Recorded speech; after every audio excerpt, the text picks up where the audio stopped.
Bonjour, c'est Ursule encore. On est le 2 juillet 2025. Alors je viens sonner la trompette aujourd'hui encore. Et je viens proclamer le retour de notre Seigneur Jésus-Christ. Amen, alléluia. Soyons tous bénis, soyons remplis de sa joie. Alors, tu es un arbre, n'est-ce pas, appelé à produire. Amen, tu es appelé à produire et produire des fruits en abondance. Alors, Jean-Baptiste, n'est-ce pas, annonçant la venue du Seigneur, a dit, n'est-ce pas, dans Matthieu 3, au verset 10, il a dit, « Déjà la cognée est mise à la racine des arbres. Tout arbre qui ne produit pas de bons fruits sera coupé et jeté au feu. Et moi, je vous baptise d'eau pour vous amener à la repentance. Mais celui qui vient après moi est plus puissant que moi. Et je ne suis pas digne de porter ses souliers. Lui, il vous baptisera du Saint-Esprit et de feu. » Amen. Alors Jean-Baptiste, n'est-ce pas, prêchant la repentance, n'est-ce pas, au peuple, leur disait déjà que, écoutez, vous êtes des arbres appelés à produire, à porter du fruit en abondance. Et si les fruits ne sont pas vus dans votre vie, alors l'arbre sera coupé et puis il sera jeté au feu afin, n'est-ce pas, d'être brûlé.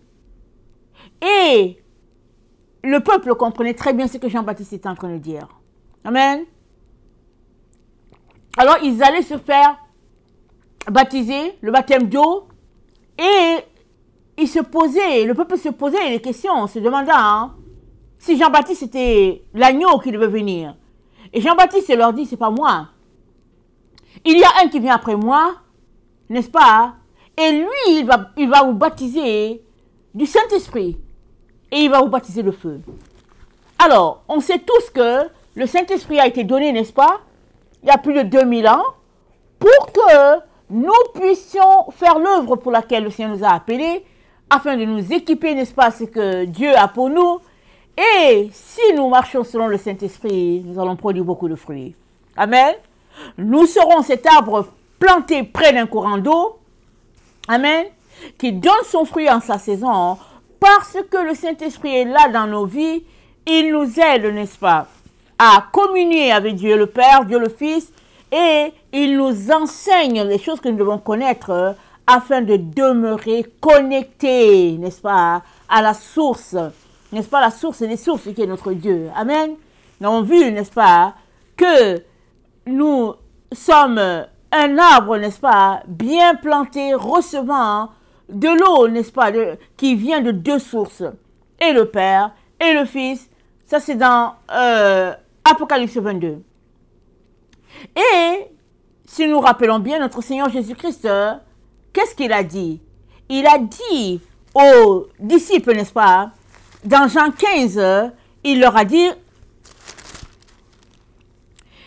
il dit, je suis le vrai cep et mon Père est le vigneron. Tout serment qui est en moi et qui ne porte pas de fruit, il le retranche, et tout serment qui porte du fruit, il les monde afin qu'il porte encore plus de fruits. Déjà vous êtes purs à cause de la parole que je vous ai annoncée. Demeurez en moi, je demeurerai en vous. Comme le serment ne peut de lui-même porter du fruit, s'il ne demeure attaché au cep, ainsi vous ne le pouvez pas non plus si vous ne demeurez en moi. Amen. Nous sommes appelés à demeurer en Jésus, à rester connectés à lui. Parce que Jésus-Christ, n'est-ce pas, c'est celui-là que le Père avait promis à l'humanité. C'est lui qui nous a connectés au Père.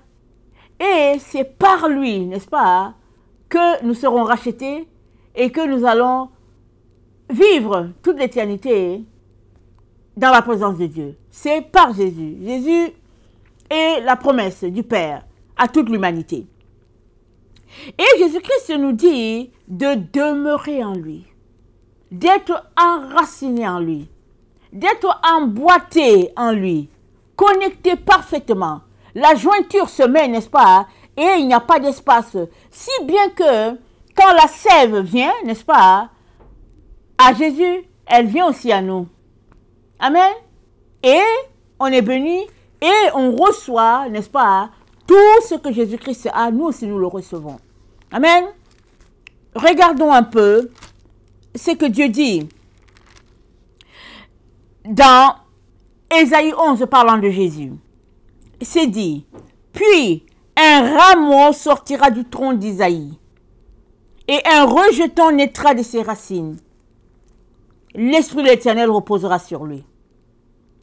Esprit de sagesse et d'intelligence, esprit de conseil et de force, esprit de connaissance et de crainte de l'Éternel. Il respirera la crainte de l'Éternel, il ne jugera point sur l'apparence, il ne prononcera point sur un oui-dire, mais il jugera les pauvres avec équité. Il va s'arrêter là. Vous savez, notre Dieu, n'est-ce pas, il enseigne beaucoup par l'imagerie. Alors, il aime prendre des images et puis quelque chose de terre à terre et puis il nous l'enseigne. Alors, nous sommes informés qu'il y a un rameau qui va sortir du tronc d'Isaïe. Et le rameau, c'est Jésus. Jésus est un arbre. Et, c'est dit quoi? Et un rejeton naîtra de ses racines. Et il y a un rejeton qui va naître des racines, n'est-ce pas, de l'arbre. Voilà comment Dieu nous enseigne. Alors, Isaïe est pris comme un gros arbre, n'est-ce pas? Et ça a fait des siècles et des siècles et des siècles. Et un rameau est sorti du tronc d'Isaïe. Jésus-Christ est venu. Amen. Et toi et moi, nous sommes connectés à sa racine. Nous sommes connectés à Jésus. Et peu importe le nombre de siècles que Jésus-Christ est venu sur la terre, n'est-ce pas? Peu importe ça. Aujourd'hui, tu es un enfant de Dieu si tu as donné ta vie à Jésus. C'est-à-dire, le tronc d'Isaïe, la racine s'est étendue. Et puis la racine est venue jusqu'à toi. Si on peut le prendre comme ça. Et c'est dit que de ce rameau-là, qui va sortir du tronc d'Isaïe, va reposer sur lui la sagesse, l'intelligence, le conseil, la force, n'est-ce pas, la connaissance, la crainte de l'Éternel. Ces attributs-là, n'est-ce pas, qui reposent, n'est-ce pas, en notre Seigneur Jésus-Christ, n'est-ce pas, sont aussi des attributs disponibles pour les enfants de Dieu, selon le don et l'appel que Dieu a pour toi. Alors, si tu restes connecté à l'arbre, amen, toi aussi, n'est-ce pas, tu recevras pleinement de la sève que Dieu, n'est-ce pas, a pour toi à travers Jésus. Mais en dehors de Jésus, tu ne peux pas avoir la sève. Tu seras asséché. Parce que tu ne recevras de lui que si tu es connecté à lui. Or, si tu n'es pas connecté, ben, il va de soi que tu ne recevras rien. Et Dieu nous dit, n'est-ce pas, dans Matthieu 3, que la cognée est déjà à l'arbre. La racine est aux arbres, pardon. Il dit déjà la cognée est mise à la racine des arbres, voilà. La cognée est mise à la racine des arbres. Et tout arbre qui ne produit pas de fruits sera coupé. Donc, Dieu nous compare à des arbres. Il prend cette image-là. Si tu ne produis pas de fruits, allez, tu ne sers à rien, c'est ça que ça veut dire, alors tu seras coupé. Mais si tu produis de fruits, qu'est-ce que Jésus-Christ dit? Jean 15, il dit, au verset 8, il dit, si vous portez beaucoup de fruits, c'est ainsi que mon Père sera glorifié et que vous serez mes disciples. Amen. Si vous portez beaucoup de fruits, vous serez mes disciples. Mon Père sera glorifié. Et il dit, vous ne pouvez pas porter de fruits si vous ne demeurez pas attachés à l'arbre. Et celui-là qui porte beaucoup de fruits, il est émondé pour porter encore beaucoup plus de fruits. Émondé, ça veut dire quoi? Ça veut dire tailler. Alors tu portes des fruits, tu es un arbre, tu portes des fruits, le Père est content, il vient encore, il taille. Mais quand on taille, qu'est-ce qui se passe? Il y a de la sève qui coule. C'est-à-dire, ça fait mal. Ça veut dire quoi? Ça veut dire que le Seigneur Jésus envoie en ta direction des épreuves te modeler à l'image qu'il aimerait afin que tu portes plus de fruits. Alors que ça fait mal, n'est-ce pas? Tu restes là. Pourquoi? Parce que c'est ton maître, c'est ton père qui est en train de t'émonder. Tu ne dis pas à Jésus, oh Jésus, c'est trop pénible, moi je m'en vais. C'est trop difficile, je m'en vais. Et puis ça ne vaut pas la peine de te suivre. Tu ne fais pas ça. Tu restes là. Tu pleures. Tu vas devant Dieu et tu pleures et puis ben voilà. Et vient un jour où tu arrêtes de pleurer et tu te mets à louer Dieu. Pourquoi? Parce que tu viens de saisir que toutes les épreuves, n'est-ce pas, c'était pour te préparer à ce que Dieu avait pour toi. Comme Job et ses épreuves. Job a dit, mon oreille avait entendu parler de toi, mais maintenant mes yeux t'ont vu. Mais quand on lit les épreuves de Job, en tout cas, il n'y a rien d'agréable. Quand bien même c'est une histoire racontée, c'est pas agréable. On est à l'extérieur, on lit ça, on se dit que waouh, quelle souffrance. Alors imaginez Job qui est passé par là. Mais il est resté. Il est resté au pied de Dieu, attendant son secours uniquement de Dieu. Et si on prend l'exemple de Job, on va dire ça c'est être émondé. De la manière la plus drastique, ça c'est être émondé. Parce que c'est Dieu qui a permis que cela se passe comme ça. Il a dit à Satan, mais est-ce que tu as vu mon fils Job? Est-ce que tu l'as vu? Il était content de son fils. Satan lui a dit, mais c'est parce que tu l'as béni. Dieu dit, en tout cas, tu ne touches pas à son âme. Et Job est passé par épreuve sur épreuve sur épreuve.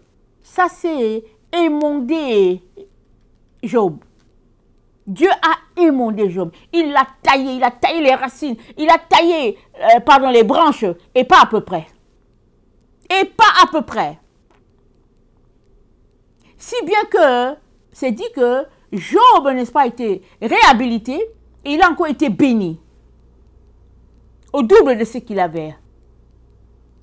Maintenant, il y a aussi une autre situation qui est possible. C'est que tu sois cet arbre-là qui est ballotté à tout vent. Parce que tu ne marches pas dans ce que Dieu a pour toi. Et que tu es loin des voies de Dieu. Dans Matthieu 7, c'est dit, au verset 24, c'est pourquoi quiconque entend ces paroles que je dis et ne les met pas en pratique sera semblable à un homme prudent qui a bâti sa maison sur le roc. La pluie est tombée, les torrents sont venus, les vents ont soufflé et se sont jetés contre cette maison. Elle n'est point tombée parce qu'elle était fondée sur le roc. Mais quiconque entend ces paroles que je dis et ne les met pas en pratique sera semblable à un homme insensé qui a bâti sa maison sur le sable. La pluie est tombée, les torrents sont venus, les vents ont soufflé, ont battu cette maison, elle est tombée et sa ruine a été grande. Pourquoi cette maison est-elle tombée? Cette maison est tombée parce que la personne ne mettait pas la parole de Dieu en pratique.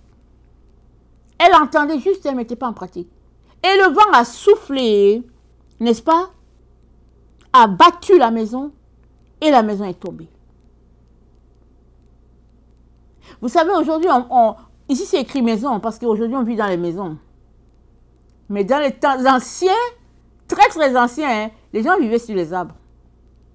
C'était leur maison. Et la comparaison ici, c'est en fonction, n'est-ce pas, du fait que la personne demeure dans Dieu ou pas. Si tu demeures dans Dieu, amen, alors tu es enraciné au plus profond, au plus solide, tu es enraciné, n'est-ce pas, en Dieu. Rien ne peut te déraciner. Le vent peut souffler, souffler, souffler. Tu es enraciné en Dieu. Et Dieu, n'est-ce pas, nous encourage à demeurer en lui. Il dit, celui qui demeure en moi porte beaucoup de fruits, car sans moi, vous ne pouvez rien faire.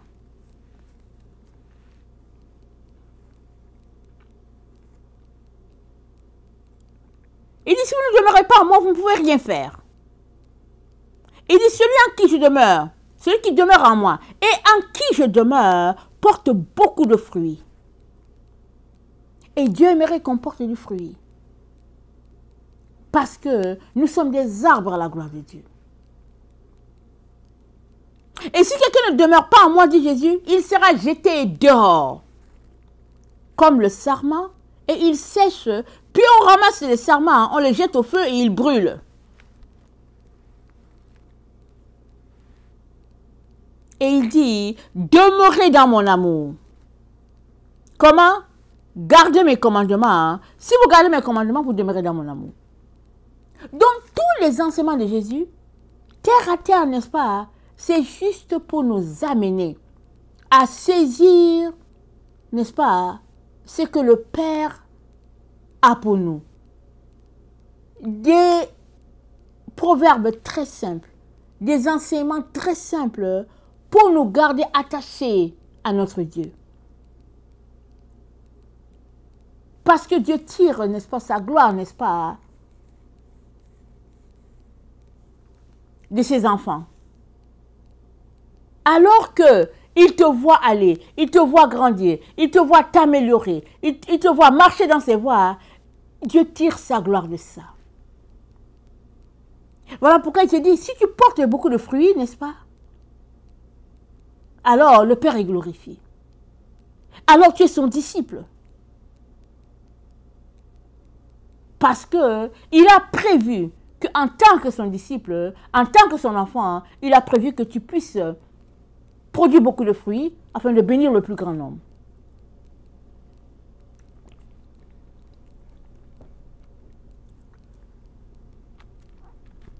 Marc 4, le verset 30.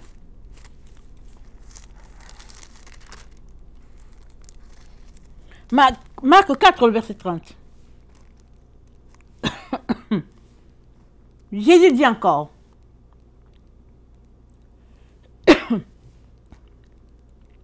à quoi comparerons-nous le royaume de Dieu? Ou par quelle parabole le représenterons-nous? Il est semblable à un grain de sénévé. Vous savez, le sénévé, c'est la moutarde. Qui, lorsqu'on le sème en terre, est la plus petite de toutes les semences qui sont sur la terre. Mais, lorsqu'il a été semé, il monte, devient plus grand que tous les légumes et pousse de grandes branches, en sorte que les oiseaux du ciel peuvent habiter sous son ombre. Amen. Tu es un arbre. D'autres personnes peuvent habiter sous toi. C'est-à-dire tirer leurs ressources de toi, leur bénédiction, leur joie, leur espérance, tirer ça de toi. Pourquoi? Parce que Dieu a fait que tu es un arbre et à travers toi, il peut se glorifier parce que tu portes beaucoup de fruits. Ça, c'est une autre façon de dire que tu portes beaucoup de fruits. D'un côté, il dit, celui qui demeure en moi porte beaucoup de fruits. De l'autre côté, il dit, et de telle sorte que les oiseaux du ciel viennent s'asseoir sur les branches.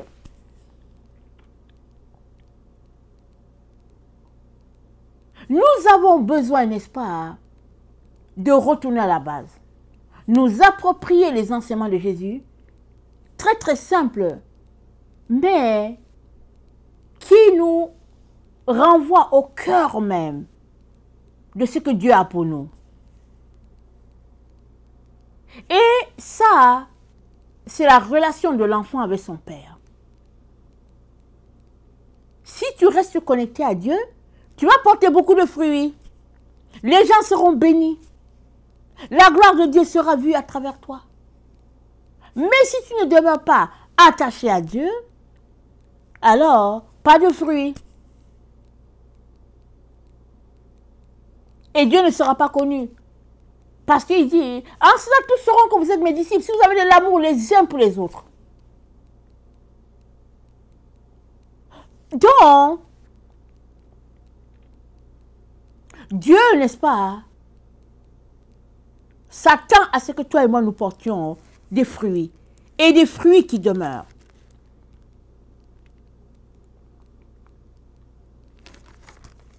Matthieu 7, le verset 18. Un bon arbre ne peut pas porter des mauvais fruits, ni un mauvais arbre porte de bons fruits. Tout arbre qui ne porte pas de bons fruits est coupé et jeté au feu. Amen. Tu es l'arbre de Dieu planté sur la terre. Mais avant que tu sois un grand arbre comme tu es là, Dieu t'a planté et tu étais comme un petit grain de sénévé. Tout petit. Plus tu lis la parole de Dieu, plus, n'est-ce pas, tu grandis. Et il y a des domaines où ça ne relève pas de toi. Que tu dormes ou que tu ne dormes pas, Dieu fait pousser, n'est-ce pas, la petite graine. Et la petite graine, parce que elle, n'est-ce pas, reste attachée au cep, parce que elle demeure dans la parole de Dieu, elle grandit, elle se répand, elle devient une source de bénédiction pour plusieurs. Si bien que elle ne sera pas coupée. Mais cet arbre-là, n'est-ce pas, qui ne porte pas des fruits, ou qui ne porte pas de bons fruits, sera coupé. Et jeté loin de Dieu. Il est donc important, n'est-ce pas, que nous prenions conscience de comment Dieu nous voit.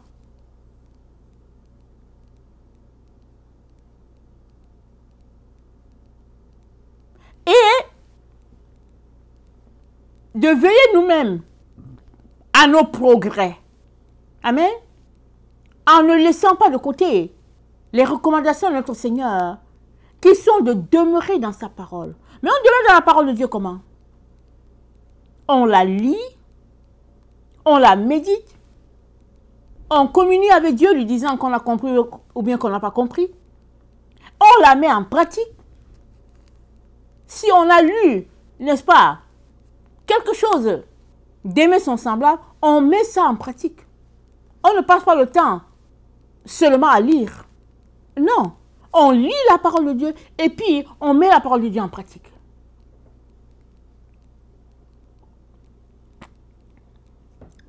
En la mettant en pratique,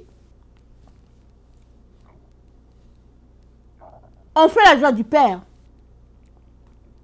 Parce que c'est dit, ne te borne pas à écouter la parole seulement. C'est te séduire toi-même. Mets-la en pratique. Comme ça, tu vas apprendre, tu vas assimiler les leçons de Dieu. Mais si tu lis seulement la parole ou bien si tu l'écoutes seulement, tu seras comme une personne qui a regardé son visage sur le miroir, qui a vu, n'est-ce pas, que le visage a besoin d'être nettoyé, mais qui l'a laissé là, qui est parti. Si bien que les gens se tournent pour regarder, pour dire, mais qu'est-ce qui se passe? Parce qu'il y a une grosse tache, une grosse saleté sur son visage. Mais la personne l'a négligé. Elle ne l'a pas nettoyé. Voilà comment Dieu compare celui-là qui lit la parole, qui connaît les Écritures, mais qui n'a pas une vie pratique en soi de ce qu'il lit. Et Dieu aimerait, n'est-ce pas, que nous soyons des pratiquants de la parole. Que nous ne soyons pas là, juste à écouter ce qui est dit, à lire ce qui est écrit, mais c'est du pratico-pratique, la parole de Dieu. La mise en pratique de la parole de Dieu, c'est du pratico-pratique. C'est comme ça que ceux-là qui ne connaissent pas le Seigneur vont venir au Seigneur. Pas parce que tu leur as dit venez à Jésus, ils vont venir parce qu'ils t'ont vu comme l'exemple. Et l'arbre sous lequel ils peuvent venir se réfugier. Ils peuvent venir s'asseoir. Voilà comment Dieu voit chacun de ses enfants. Maintenant, c'est à toi d'évaluer. Est-ce que tu es un bon arbre, à ton avis? Ou bien, es-tu un arbre qui a besoin, n'est-ce pas, d'être émondé? Va à Jésus. Parce que, à un moment donné que tu marches avec lui, il va estimer que c'est le temps de t'émonder, de couper certaines branches là, inutiles. Ou bien les branches sont utiles, mais il les coupe quand même parce qu'il se dit, ce sera meilleur. Dans un an ou deux, l'arbre sera meilleur. Alors, il coupe les branches.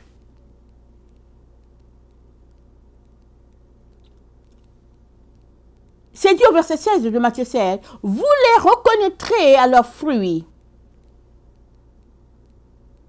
Alors, s'il n'y a pas de pratique dans ta vie, comment les gens vont-ils reconnaître que tu es un enfant de Dieu? Tu viens de leur fermer la porte. Parce que tu ne fais aucune pratique de la parole de Dieu. Mais si tu pratiques la parole de Dieu, alors tes fruits révéleraient qui tu es. Et les gens viendraient à toi. À cause des fruits qui émanent de toi. Amen.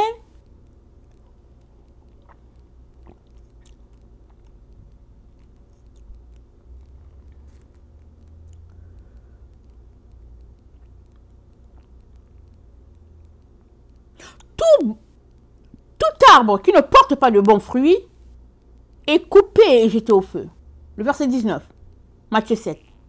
C'est donc à leurs fruits que vous leur reconnaîtrez. C'est à nos fruits que les gens nous reconnaissent. Quel est le fruit qui sort de nous? Crions à Dieu qu'il nous donne d'avoir de bons fruits. Parce que c'est une source d'évangélisation. Les gens vont reconnaître les enfants de Dieu par le fruit qui sort d'eux.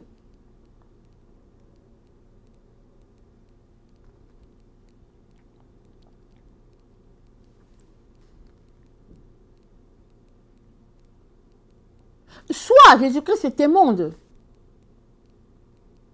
Et il te positionne, n'est-ce pas, pour porter encore plus de fruits. Soit tu es ballotté à tout vent.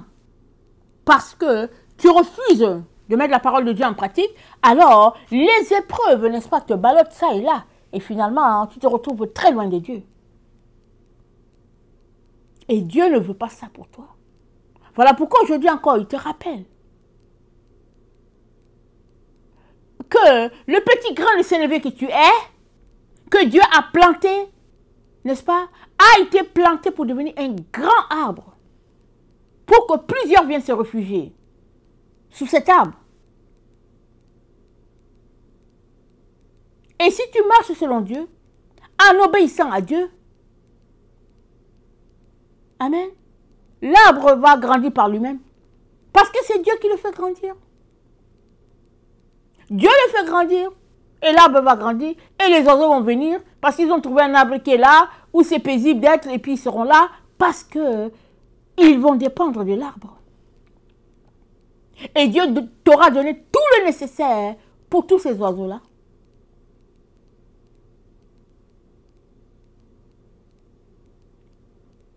Il est donc très important, chers frères et chers sœurs, que nous retournions, n'est-ce pas, au basique de Jésus. Les enseignements très simples. Et qu'au lieu que nous allions chercher des grosses théories ou bien des façons imaginées par d'autres pour améliorer l'évangile de Jésus, retournons à Jésus. Soyons à ses pieds. Tout simplement. Alors que nous lisons la parole de Dieu, alors que nous la décortiquons, n'est-ce pas, Dieu va se révéler à nous. Et nous serons une source de bénédiction pour tout cela, n'est-ce pas, qui crient à lui. Parce que Dieu, personne ne le voit. Mais toi, on te voit. Amen. Les voisins te voient. Tout le monde te voit. Ils font comme s'ils ne t'ont pas vu, mais ils te voient. Tout le monde te voit. Tout le monde sait ce que chacun fait chez lui. Sans pour autant savoir. Et comme il y a le moment de cogner, n'est-ce pas, pour avoir du secours spirituel, les gens vont cogner à ta porte. Parce que tu es la personne qui pourrait les aider. Parce qu'ils ont besoin de prière. Ils ont besoin d'intervention divine. Ils vont cogner à ta porte. Et tu seras étonné. Mais au fait, il n'y a pas de quoi s'étonner. Parce qu'ils te voient. Ils te voient agir. Ils te voient tout faire. Ils savent. Mais ils ne disent rien. Parce que ce n'est pas par la parole qu'une personne est prouvée être enfant de Dieu. C'est par les actes que la personne pose, n'est-ce pas, qui prouvent que cette personne appartient au Seigneur ou pas. Amen. Seigneur Jésus-Christ, je viens prier, n'est-ce pas, pour tes enfants. Aide-nous, Jésus, à laisser de côté toutes ces choses qui nous distraient, afin que nous puissions, n'est-ce pas, grandir, maturer, et être cet arbre, n'est-ce pas, que tu aimerais que nous soyons. Et que d'autres puissent venir se désaltérer sous cet arbre, se reposer, avoir du réconfort. Seigneur, ça commence par mettre la parole de Dieu en pratique. Ça commence par te obéir à ta parole. Ça commence par réaliser qui nous sommes en toi. Viens à notre secours. Aide-nous, Père, de nous déconnecter de toutes ces choses-là qui nous perdent le temps.